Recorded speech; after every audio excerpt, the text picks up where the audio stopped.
He reruns it. Right ahead.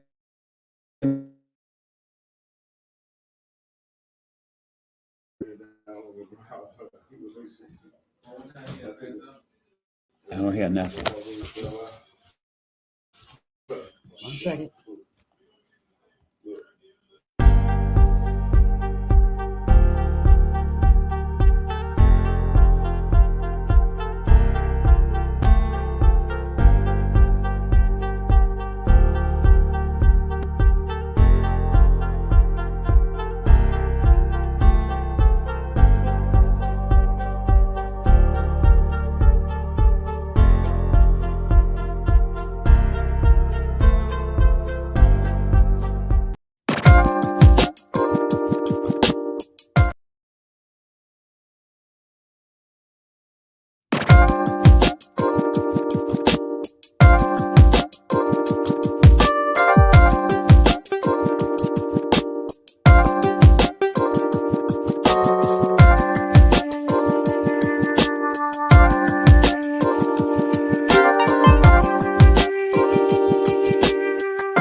Good evening, ladies and gentlemen. Welcome to Straight Talk with Grover Thornton. The show is designed to inspire, educate, and to inform you how government, state, local, and national impact our lives. I want to apologize again for a little technical. Many times you're watching things, the satellite doesn't work, TV goes off. So we have these little problems, these little glitches, but we're happy to be on the show. First thing I'd like to say is Happy New Year to everyone. We're in the new year. Hopefully things will be better, but we started off bad, I can tell you that. We have problems with the national government. There's the problem of the debt limit. They can't seem to get things straightened out. It seems that the Republic doesn't care whether the government pays its debts or not.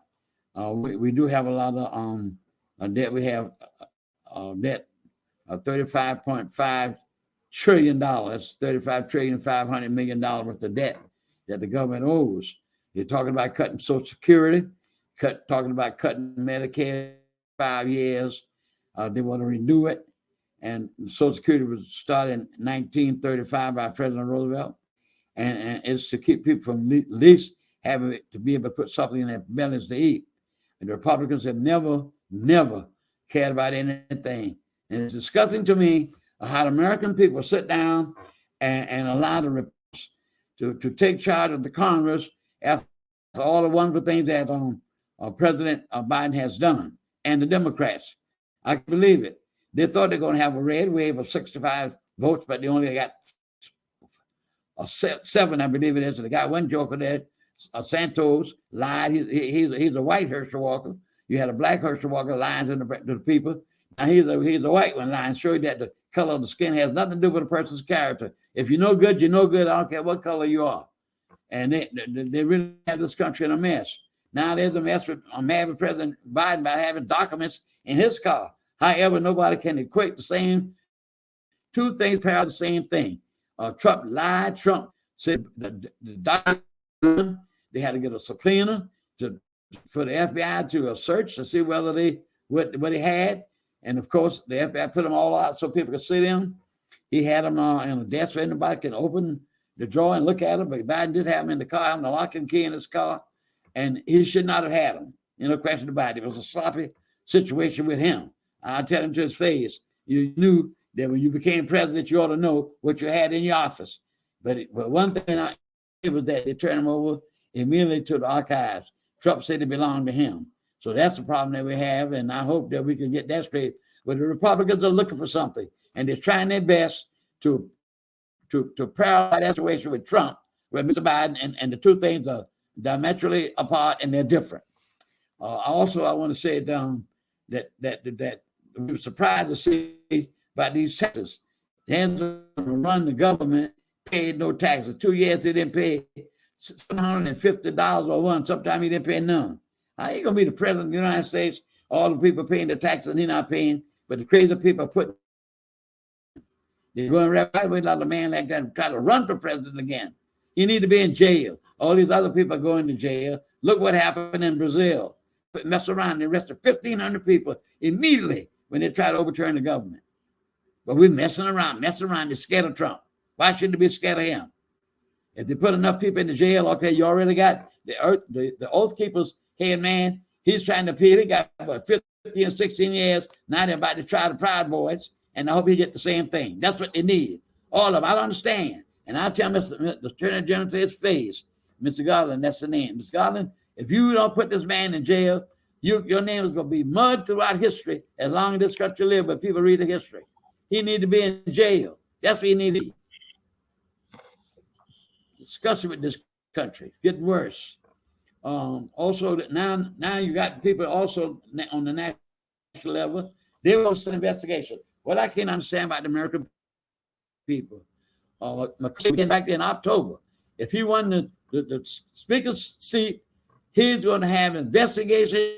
He's going to do, and they've already started. Oh, this thing about Biden with all over documents. Oh, they're going to really run with that. Now they find people in Ukraine. I'm sick of giving so much money myself. But the fact of the matter is, we're tied into that. And that man Putin is just killing people, bumming their infrastructures. And we're not dropping a bum on Mr. Putin's place. His cities are intact. I don't understand it. I really don't. We have so many grave problems. It's getting worse and worse in this country, in the world. It's getting worse and worse. And we need to do something. Then there's the January 6th committee. They finished their job, and I thought Mr. Proud, excellent job, the whole committee. And Ms. Cheney, she was defeated because she wanted to do the right thing. That's the price you have to pay when you do what's right. You do things that's proper and right, you're going to pay a price for it. So did Jesus pay the price of their life, coming to save somebody like us. We don't even deserve it sometimes. Don't love each other, killing each other. It's awful. The Republicans they don't want to remove these automatic type AR-15s off the streets, military weapons. It's awful. I just don't know the fate of our country. If we did come out and vote and to remain a democracy, and all those people that tried to overturn this government, they plotted that before the time for it to happen. They knew they were going to do this. They wanted to keep Trump in power. This is not a dictatorial type country. That's what Trump wanted to be. But we need to show him. The next thing I want to say, we all are going to something in this net with our young people, with drugs, with incarceration. We need to work with our young people. We got to cyber better for the young people. There's a lot of problems throughout the. But I can tell you one thing, what it is, we're away from God. And as long as we're away from him, we're going to pay a price. And it's just like the children of Israel did. I think about we coming to honor Dr. King. And Dr. King, there are only two people that have a federal national holiday. And that's Dr. King and George Washington. Now we have presidential days and all that, but as far as a federal holiday, George Washington and Martin Luther King Jr. have a national federal holiday. And we fought hard for that. And I got to say this, that I'm not saying this for no special privilege to get no special thanks, but my fraternity, Alpha Phi fraternity, one of the first ones started that, and people all over the country, all our chapters give money, and other people from all fraternities, authorized, all American people. Dr. King belonged to every one of us, and we got that memorial in his honor, and he deserved that. And talking about him, and we got a wonderful guest coming on the show. We're going to be talking about Dr. King. And I'm going to show you that the Elder magazine in 1986 with a magazine of Dr. King's life in pictures. And I'm going to show you some of them tonight. A lot of people have not seen a lot of things because a lot of people were not born back then in 1960. King and his little in his home. And that's, you see all them books and they ain't love to read. We got to read. Our young people got to read. You got to read to know what's going on in the world. Just sit there and watch TV. Don't think. You ought to at least read God's word if nothing else. Amen. And she's showing the picture of him. That this picture of him lying in his casket at the parade in Atlanta.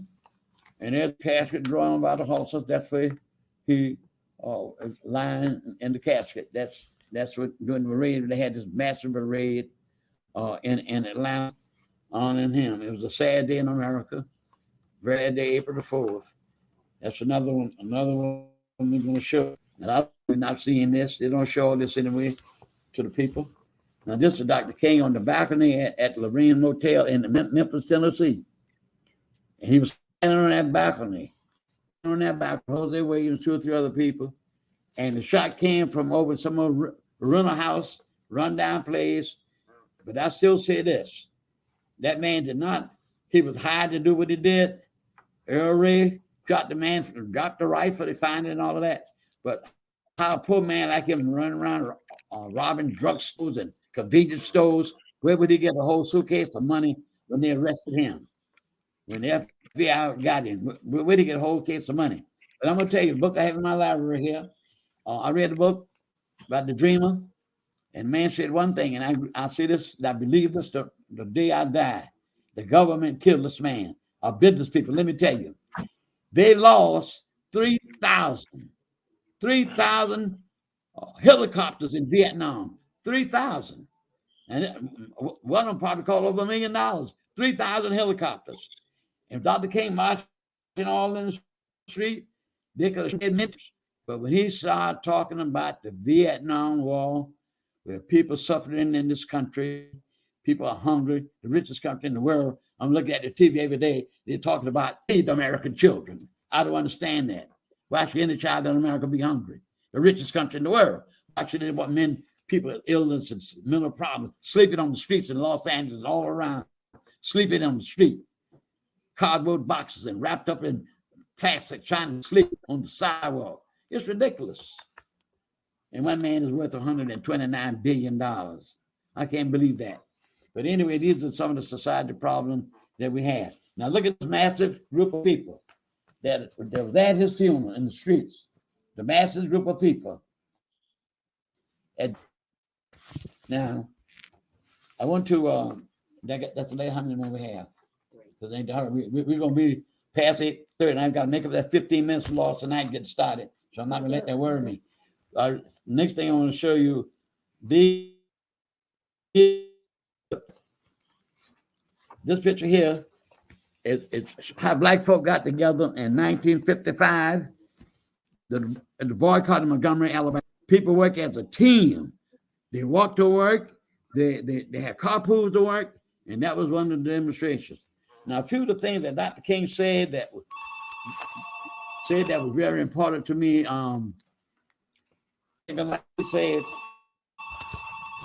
He said if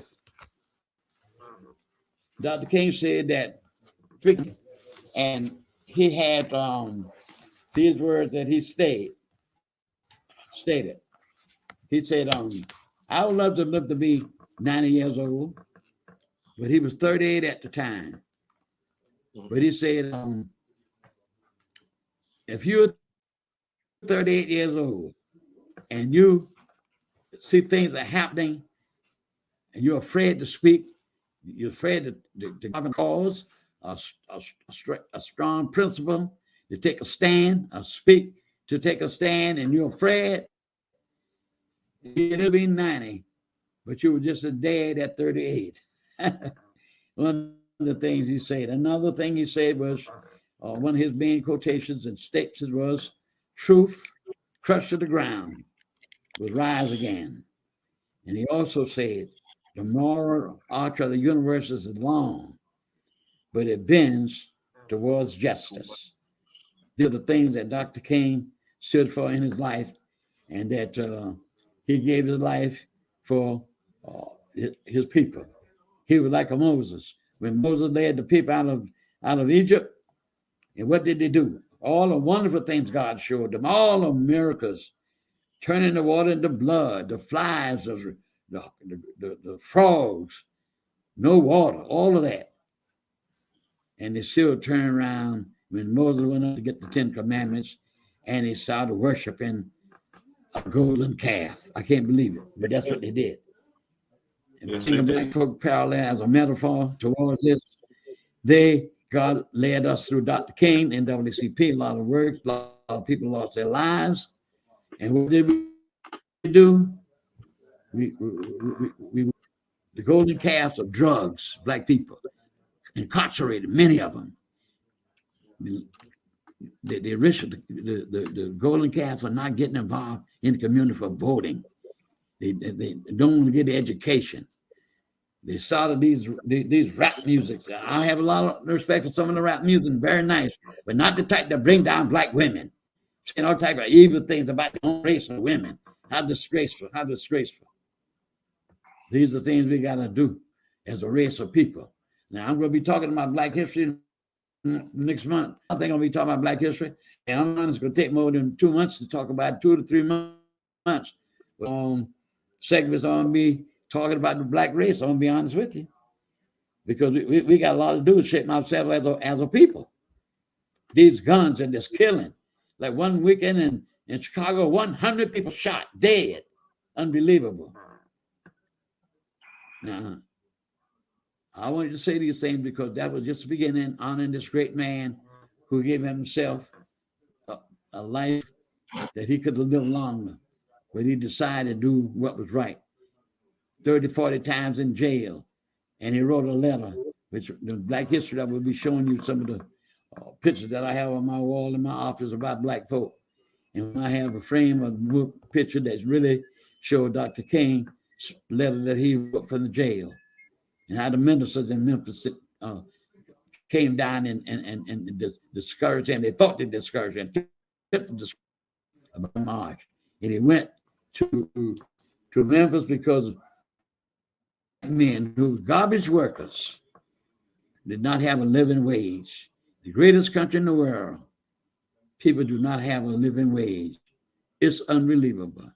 $7.50 is a minimum wage of $7.25, but they can't pay you under that. But a lot of people ain't more than that now. But there's so many do not have a living wage.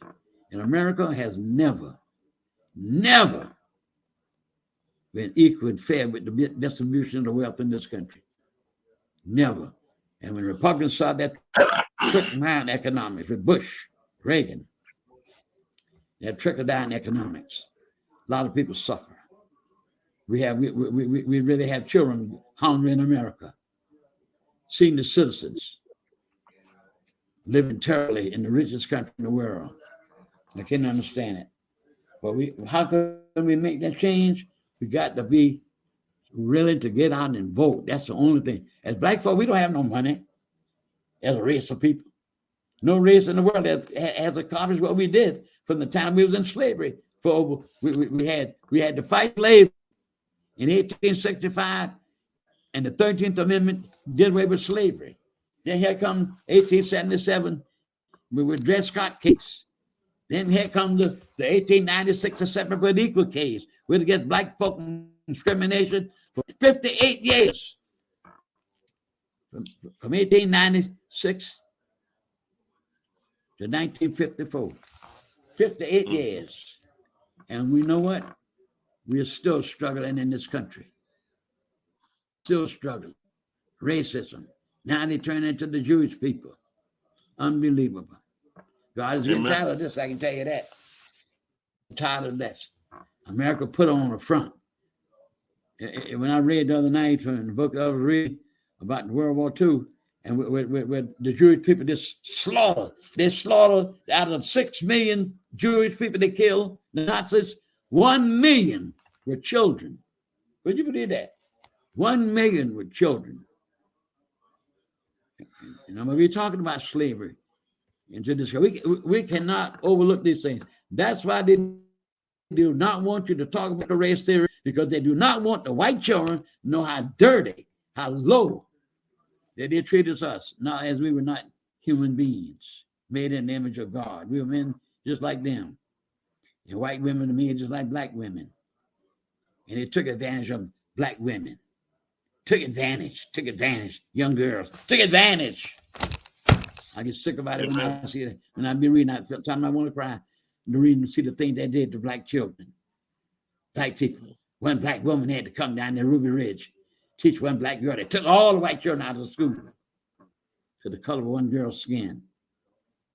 And nobody came up condemn white people. This white woman came all the way from Boston and taught that one child in that big school by herself.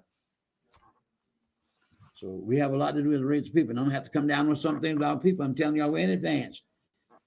And I'm not scared. I don't care. I speak out myself. And my gentleman I'm going to have on this show tonight speaks out.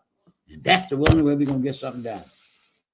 All right. Now I spoke about Dr. King. I talked about the last thing I'll say. He said these words: the measure of a man, and I quote him, and a woman is not how they stand in times of convenience.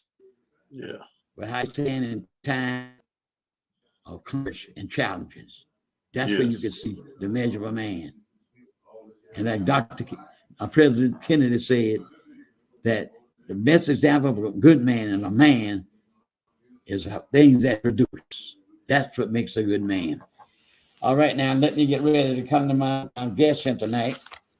I have a distinguished guest here as far as I'm concerned. He's the type of man that I always tried to be in all my life. I've been working on my black since I was 18 years old. I'm going on 9, and I thank God for that. You must have a reason for me to live as long as I live. And I have pretty good health for my age, too. But when I was a young man, I didn't throw myself away. Always going and doing something constructive. Having my presence, ladies and gentlemen, people that listen to me, that young lady from Texas, who I talked to my son in Seattle, Washington, my good friend in South Carolina. And I hope y'all are listening tonight. And my son was talking about all the friends on his face page, on his, whatever you call it. Talk about listening to this show. where I would try to educate my people. I love my people, and I want us to be outstanding. And the gentleman we have on tonight is the wonderful, I think the world of him, Reverend Dr. Leonard Small. Dr. Small, how are you this evening? I am excellent. I am excellent. I can hear you. Just got through a few minutes ago with another edition of Tell It Like It Is. Can you hear me? Well, that's what I know. You just like me. Yes, sir. I hear you. Can you get a little louder? Well, yes, sir. I can hear you, but I wish you were a little louder, but I can hear you. But you've always been a man that I looked up to. And I spoke at your church one time, Midway Baptist Church, a very progressive church in this community. Some of my friends that I went to college with, they were members of your church. But you know, Dr. Smalls, I got to say this, you heard the old saying, a chip does not fall far from the block, from the tree. Your mother, Mrs. Mamie Smalls, I'm telling you what I know. She's now 100 years old. I know it got to be about 100, right? She is 100, be 101 Dr. Smalls, next month. can you hear me? She will be 101 next month. Isn't that wonderful? And I want the world to know that his mother was one of the top leaders in the political advisement when we demonstrate downtown on Broughton Street and we opened the doors of Martin Luther King Jr. said Savannah was a more integrated place in the South. That's right. I had a chance to meet Dr. King. I had a chance to meet Thurgood Marshall. I had a chance to meet Ms. Constance Morley, who would have been the first Black woman on Supreme Court instead of Brown. And even Ms. Brown spoke highly of Mrs. Constance Morley, who put Black kids in the University of Georgia and all that foolishness in Mississippi with James Meredith. She was a marvelous lady. And I came on one day and saw the tenant when she died from that old cancer. I was really hurt. But your mother was an outstanding person, Mrs. Mamie Smalls. Now, and this right here, I'm going to up to the people. This organization, that's one of our ballasts where we had strong leadership. And your mother, this was the executive committee, and my name is right on it. Grover Thornton. I was on the executive committee. Your mother was one of the outstanding workers in the political advisor kind of demonstration we did, Mrs. Mamie Smalls. And you, sir, a chip off the old block. And I would have been disappointed in you if you had been on the opposite side. And you know, I tell it like it is now. You know me, Reverend Smalls. I'll speak. Reverend Smalls, you know, I'm so happy to have you on the show. And I want to ask you, I'm going to ask you some questions dealing with our city. But let me ask you something on a national level, if I might, sir. Being a man of God, this is my perspective. Would you think one of the problems that we have in this nation, in the world, as a matter of fact, but I'm thinking about this country now, where I live, is that we're away from God? What's your thinking on that? Am I wrong with my theory? There is no doubt that at this juncture, America has morally slid away from its bearings in terms of its relationship to God and religion. Even those who are purporting to be religious practitioners are not really religious people. They are businessmen. They are people who are taking advantage of folk. For every real preacher, we've got 100 preachers that are just in it to see what they can get out of it. And so we are in a case of almost moral bankruptcy in the nation. That's white, black, blue, and green clergy. But then when it comes to black clergy, which is our bastion and has been our bastion for strength, for human dignity, we are now bankrupt in our black clergy. Our black clergy does not stand up, speak up, or show up for the issues that beset the community. Black clergymen showed up at Ebenezer. They showed up and told General Sherman 160 some years ago what he ought to do for black folk. We don't have a group of clergy like they did that day. Men who were born slaves, men who understood the power of the white community at that hour. We are so much better off materially and so much worse off in terms of our determination to see about more than ourselves. Right now, the black clergy in Savannah are weaker than they've been in my lifetime. You know, Dr. Smalls, I'm glad you made that statement. Civil rights struggle, I can name you outstanding men. I didn't know you then as a young man because I'm older than you, but because I could tell you about the wonderful work about your mother. But I can remember I worked on the campaign like Reverend Stale, pastor of Bethlehem Baptist Church. He sued the Board of Education to integrate the schools. Reverend Jadon, Methodist Church, Reverend Patterson, Reverend Quarterman, the leader Dr. Gilbert and Mr. W. Lloyd, Bishop Scott. All those men had backbone. What's wrong with the minister today? And listen, white people do not take care of them. White people do not take care of them. And they were like a man like Dr. King at 28 years old, turned the country and the world upside down. And like you said, they're not the same. Why is it? What is it? You being a minister. For instance, you take for instance, King, I don't know what everybody's view. Yeah. But Dr. King warned us of the fact that as we became materially better off, we would become morally less determined. He warned of that because it started happening while he was fighting. That's why he had to write the letter from the Birmingham jail. And he did not write it to the White Citizens Council, to the Ku Klux Klan, or anybody else. That letter was written to other black clergy because the slide away from black clergy being moral agents for the black community had already begun. And so, and at the end of King's time, the very next movement was to take the movement out of the church and try to put it in the banquet hall or try to put it in the conference room. And the church is our moral foundation. We can do anything under the moral strength of serving God, but we can't demand righteousness from greed, from avarice, from material hope.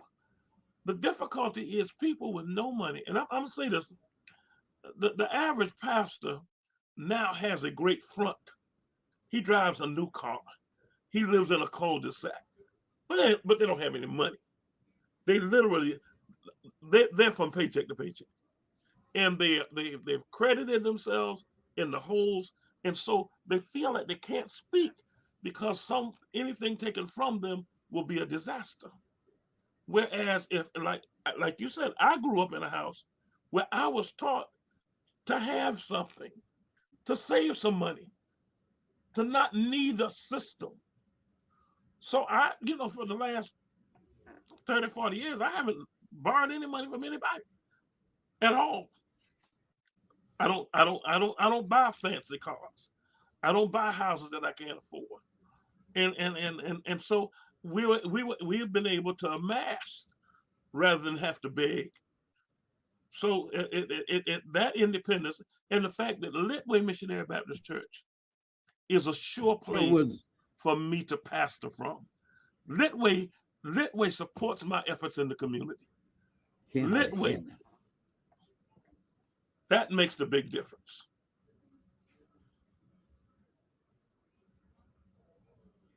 Well, Dr. Small, the first book that everything you're saying is absolutely the truth. But Dr. King wrote his first book was Why We Can't Wait. And one of the things that you stated in your statements and observations, that he challenged the ministers. He said it's wonderful for the ministers to sit up and talk about all the glorious things in heaven and all of that, and while man is living around all this prosperity in an earthly hell. Even Jesus said he came that you may have life and have it abundantly. So the ministers, they do have a responsibility to really, the things that would help and include justice and freedom and everything else. Now, let me ask you another question. Let's take the question of immigration. Now, my thinking is this. I have my own opinion. My thinking is this on integration. The whole country has developed by being a melting pot, all types of races in this country. But unfortunately, they took the black race that made us a bunch of racist leaders, which I can never understand how the government would let 13 states after the Civil War just run them. But I never understand that. 13 states, and we had all the other states. We had 48 states, and 13 out of that 37 states allowed them to do that. But Dr. King was saying this about getting out and doing the good, wonderful things. But when you come to the integration, these people want to come from these other countries. Listen to me. It's good for them to come if they apply and come like they ought to come. But just to leave their countries from these places like Nicaragua and all those places down at that southern border and out there like that, they take away jobs. They take away resources that could be for the American people. And we got a lot of people living in poverty. We got a lot of people unemployed, because we do have a good employment market right now. But a lot of the jobs in the market are for people that don't have the skills to do. But these people come here, and I think it's wrong. What's your view on the immigration problem? We got a serious problem. You can't let all these people come into this country. Well, let me give you some insight that's actually of the exact opposite opinion. First of all, the way you build a country, particularly in America, is based on the number of people who contribute to the system.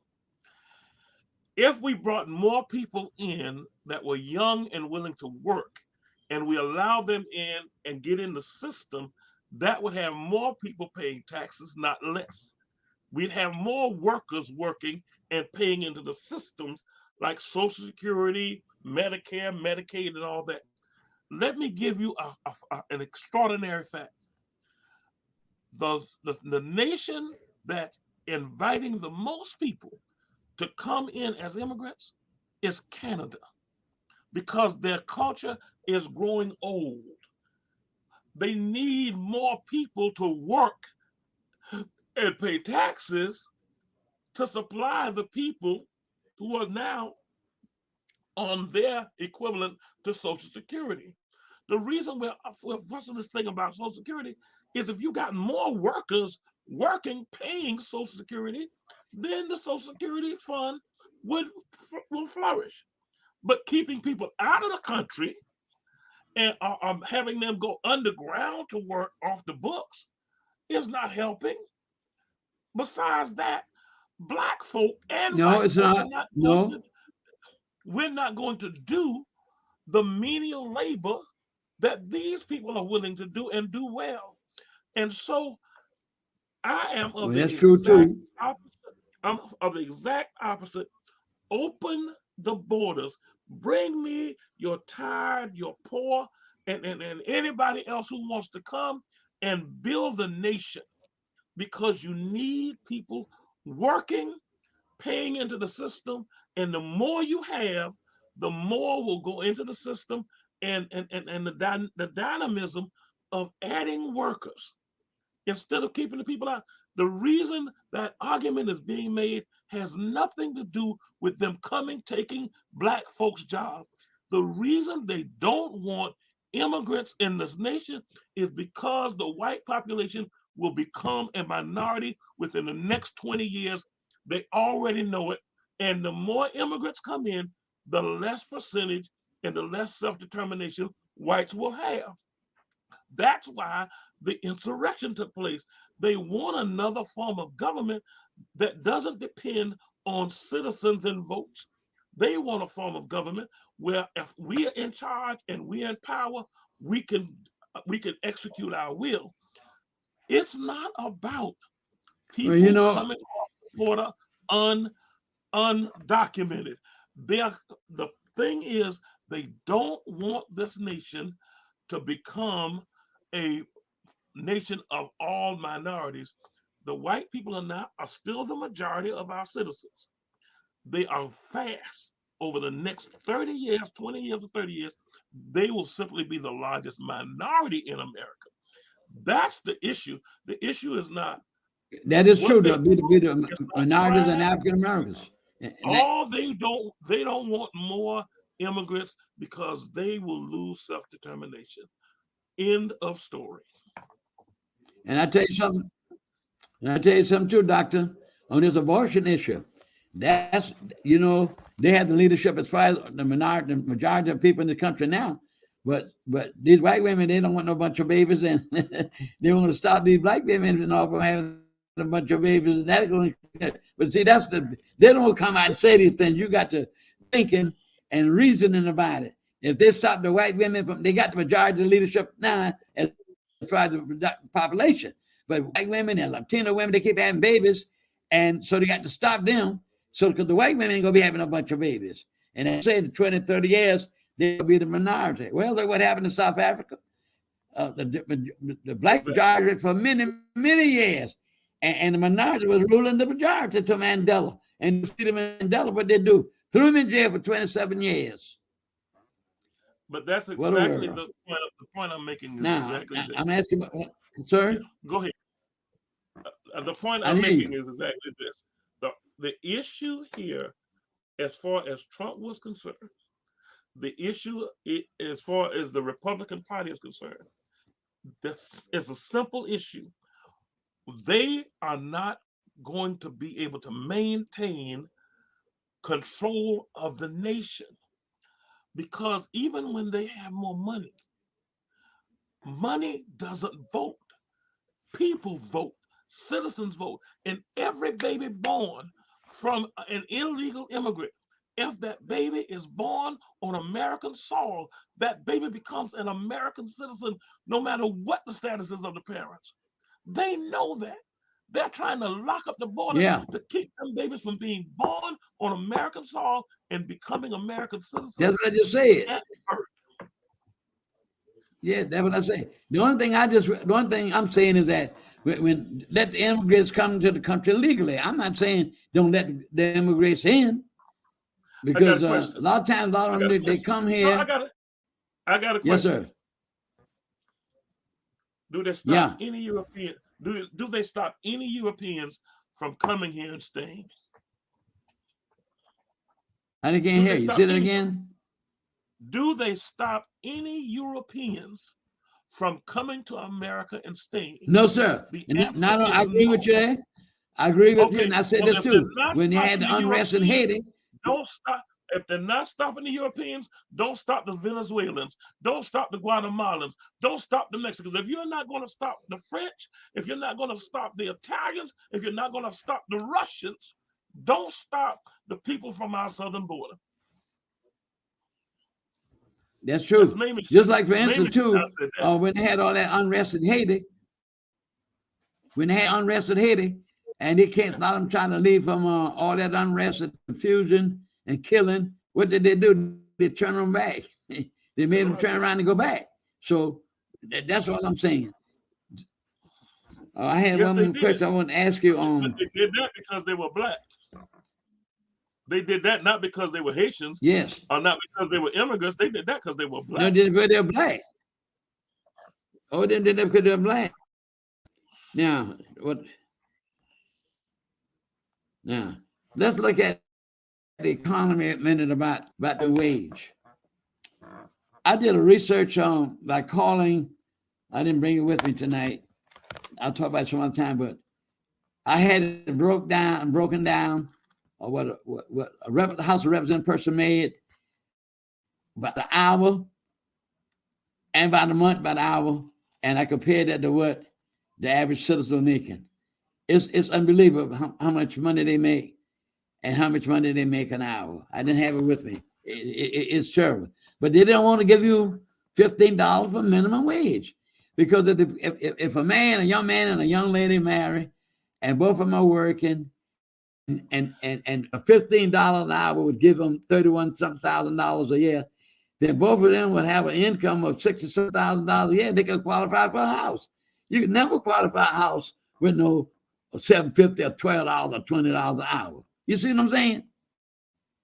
Well, here's the thing. But they don't want to give you, the Republicans give you the minimum wage, an increase of $15 an hour. Well, but here's what's your view on that? What happens is it's a simple thing for me. Poverty breeds crime.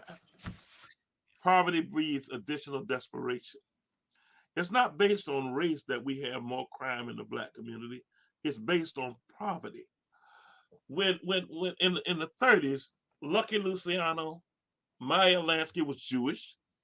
Dutch Schultz was Dutch. Al Capone was Italian. Okay, so, but all these men had one thing in common. All these crooks, they were born and being raised in poverty, which turned them into crooks. And so here's the thing. Why would we think that people who are being kept systemically in desperation won't resort to crime? It doesn't make any sense.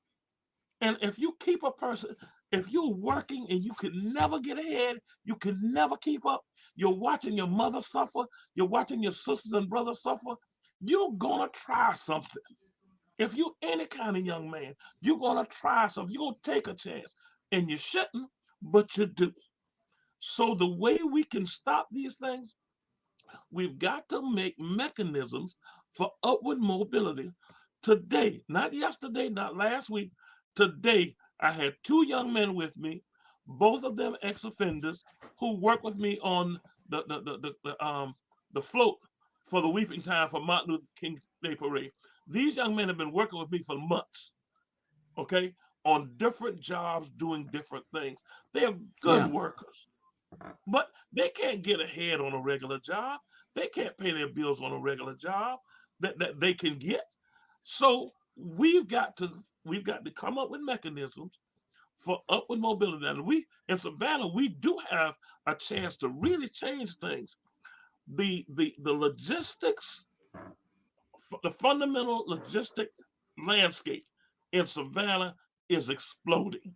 The number of million-plus square foot warehouses in Savannah that have been built and brought online in the last 5 years is unprecedented. We have jobs and job opportunities. We need Yes, sir. I saw all them. I saw all them big warehouses. Yes, sir. You're right with that. We got to plug people in.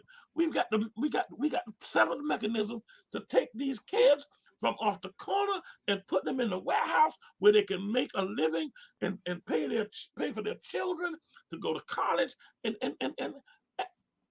I've done it, and you've seen me do it since the time in the 1980s when I painted your church, First African. From the time I painted that church, I've been helping young people get on their feet out of the crime revolving door and into life. We can do this, but we need no question about that. To do it. We can do this. You know, Dr. Small, I have always hated. I can remember when you're not telling a lie, let the people know this. You had a house with guys who were on drugs, but you had them trying to rehabilitate them and get them trained, put them in a job and to work. That I know. That I know for a fact. But I've always advocated when these people, instead of having a pipeline from the school right to the jail, or right back over and over and over, drugs and no work, why they don't try to train these people with some skills while they're in jail? And you can have companies to get them a chance to work. Why? Actually, they tried. I was talking with a young man today. Go do some. They tried that about 30 or 40 years ago. About 30 or 40 years ago, the system in the state of Georgia was called, watch this, the Department of Rehabilitation. It had the term rehabilitation in the name of the correction system. Now it's the Department of Corrections, not rehabilitation. So they just dropped that. They were training people That's what I'm saying. To do jobs, to have skills. I came home from prison as a young man with skills that I put to work and was able to rise. Now, I had the advantage of having been called into the gospel ministry. So I had the moral framework to live right and do better. But we really need to help folks rise up. We need to help people rise up. And we can do this. You know, a lot of the problems that we have, two people have mental problems. I know I've read with Jacksonville down in Jacksonville, Florida. When they arrest these people like more than one time, they send them immediately to an institution to be evaluated, see whether they have mental problems, whether they need, mental help, rather than put them back in society and be destructive themselves to other people. No caring about anything. So that was my view, that they need some kind of training where they could go to work. Well, here's what I found. I guess I found that's my thinking. And what happened? I found that if you take people and you give them marketable skills, when I did the rehabilitation on First African Baptist Church, your church, everybody working on that job came from out of trouble. Everybody that was working for me. That was a program that I put together with me coming out of prison. Because what I saw was people were in prison because they had no skills. They couldn't paint. They couldn't hang sheetrock. They couldn't do plumbing or wiring or anything. Yeah. And so they had no way of earning a living. And so for several years, and you saw that process because you saw me working at First African Baptist Church with those young men. Those young men, one of them stopped me a week ago in Home Depot, hugged my neck and said, "Do you realize, Pastor Small, that you married me and my wife 30 years ago?" That was one of those same young men. Because if we the church particularly, not even just a society, the church, if we want to, we can help people. Reverend Manuel over there at Second Ebenezer started a feeding program 5, 6 days a week. When he started it, they said, we're not going to be able to afford to feed these people every day, 5, 6 days a week. How can we do this? They started feeding people in 2008. They fed people today. They've been feeding people 15 years. And people said you couldn't do it. The church can do anything it makes its mind up to do. The church can save the weeping time property. The church can stop young men from being killed wantonly by police. The church can stop the situation where everybody has all these babies out of wedlock. The church can do this, but the church has got to get right first. Well, all these wonderful things that you're saying, how can we put them into effect? I mean, all the ministers, you're a minister. I'm a church with a big minister, and all the big churches in Savannah. Well, what can we do? How do we corral the people? I mean, where's the catalyst to start this? We are working. I know you, like I said, you did a lot of good things that you did with your men. How do we get it started? The key to it is, listen, every man in his generation has to do what's in front of him. He has to lay down the path and do the work that comes to his hand. Now, that's what I do. I try to do it by example. And we do have some extraordinarily capable young men. But the modern trend is for ministers to care for themselves more than they care for the community. We have to reverse that. And I am trying desperately to reverse that by showing them by example that you can be right and good and just and moral and also successful, even rich. I'm trying to show them that there is blessings in doing it the right way, standing up for truth, speaking against lies, calling out injustice. We do well when we do it God's way. They're not trusting God's way. They're not trusting to tell the truth in spite of. I'd love to see that happen. That the ministers in this community will get together and do a lot of things that you're talking about doing, because this cycle of incarceration over and over and over. These young men were walking the streets, sitting on the corners. Y'all not doing your job and moving within the community. I said one time that when we had so much killing, you remember when the Jiggles gang was in Savannah killing everybody every week? And I said to a minister one time that there's enough men to get on the weekend, break the city down on Saturdays, go walk the street, catching men in the street, so many on the east side, some on the west side, some on the middle side, and talk to these young men, corral these young men. Now, I was told by a minister that this company was supposed to be building in Bryan County or someplace, but the man said he can't find men because they got to be tested for drugs, and they find out they have drugs, they fire them immediately. How do you get them out of that cycle? How do you get them out of that position? How do you do it? I mean, we got a very moral problem with young black men. Well, here's what I've been doing. We do have it. That drugs have really wrecked them. Well, I can't get everybody out of it, but here's what I've been doing. 7 years ago, Linda Wilder Bryant's son was killed. And then we had a meeting. We had some ex-cons come in to talk to some young men at Litway. And it came to me while we were there that these young men needed access to the jobs on the port. In order to get on the port, you need a thing called a TWIC card. The card costs $125.25.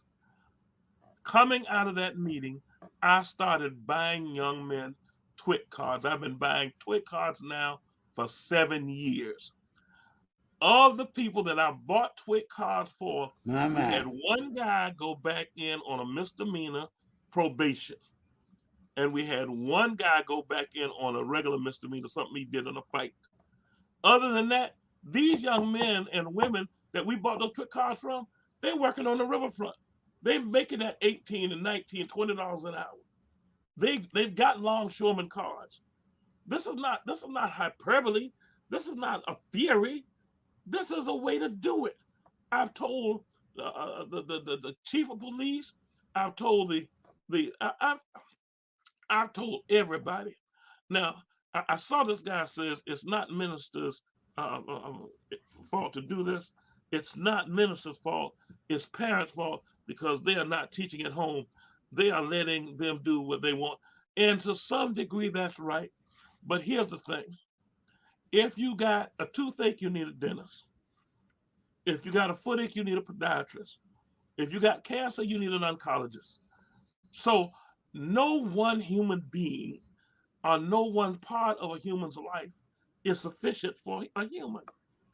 So we need the church, we need the schools, and we need the parents, and we need them working in concert.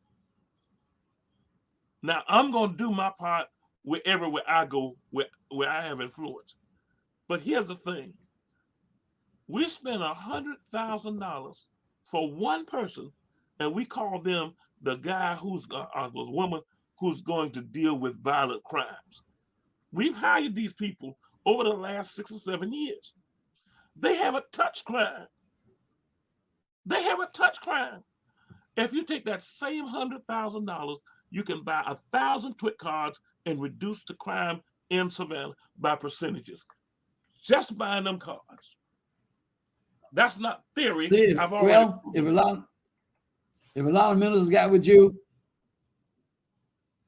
Dr. Smalls, if we got about 2 or 3 more minutes, but if a lot of ministers got with you, a couple of preachers have donated some.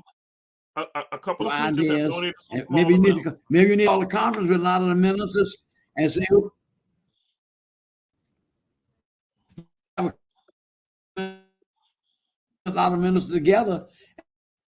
Listen, we're trying for a lot of these people. Now this is the year that we'll be having the city coming up. So I'm gonna have you back on the show as we get closer to the election, because I think a lot of things should be done by the city government and not being done. Because I don't understand. I read an article and everybody got the Social Security, and I was happy for that. But you know what? When I got the letter from the Social Security man, my friend and I were talking, and he got $2 more than what I got. But guess what?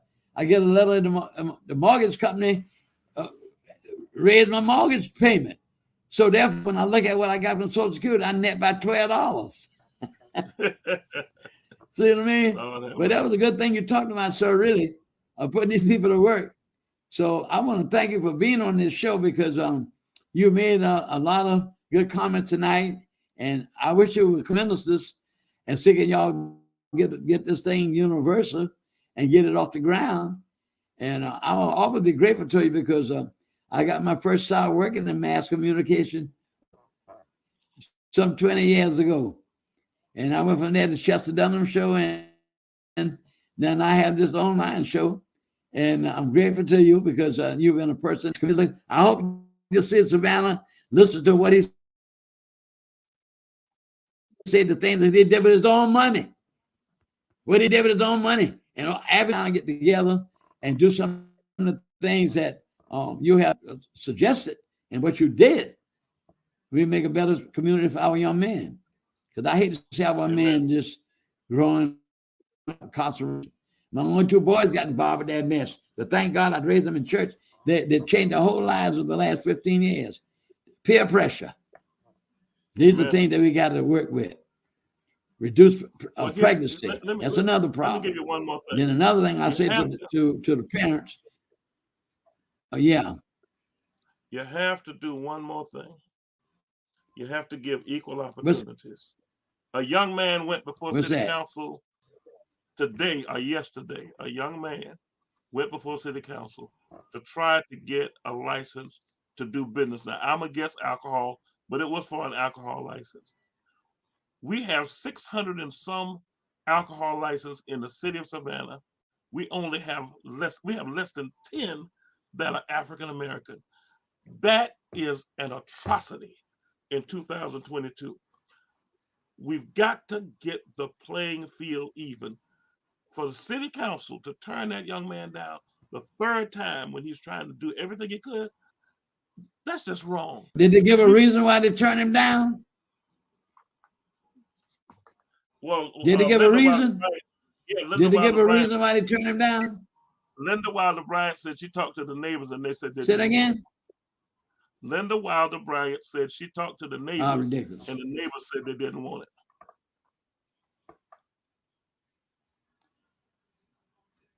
And they voted it down. Well, sir, I really thank you for being on the show tonight, and I will be calling you back, particularly when we get into the political season. We have a mayor race this year that's very critical for some of the things that really need to be done in the city of Savannah. And I like to know about the poverty rate. Is it the same as reducing? Like Dr. King said, 3 things he really like to do is to reduce poverty and violence. Those 3 things, poverty and violence. And we have to work towards that, and we have to do that with people like yourself. So I would like to see you call a conference together and tell you ideas of some of the ministers and see if we can make this a natural thing in our community to make it worthwhile and save a lot of our young people. Because I'm going to be honest with you. If the trend does not change, our young women won't have no decent men to marry. But they all be in the jailhouse. Thank you for we got to make a change. We got to change the paradigm. We got to do it. Yeah. So I want to thank you very much for being on our show tonight. And I'm sorry that we had to start a little late with little technical problems, but it takes time to work a lot of these things out. But even though I'm a little past 8:30 because I was making up that time, but the thing I want to say is that we want to thank you very much for being on the show again. And I'll be calling you and I'll be listening for you to put this effect, what you were talking about today. Put in. All right, sir? Thank you very much, Reverend Smalls. And give my regards to Miss Mamie for me. You be blessed. Thank you. All right, ladies and gentlemen, this is the show to end tonight, but I want to close as always. We must keep our faith. Like this.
I like that.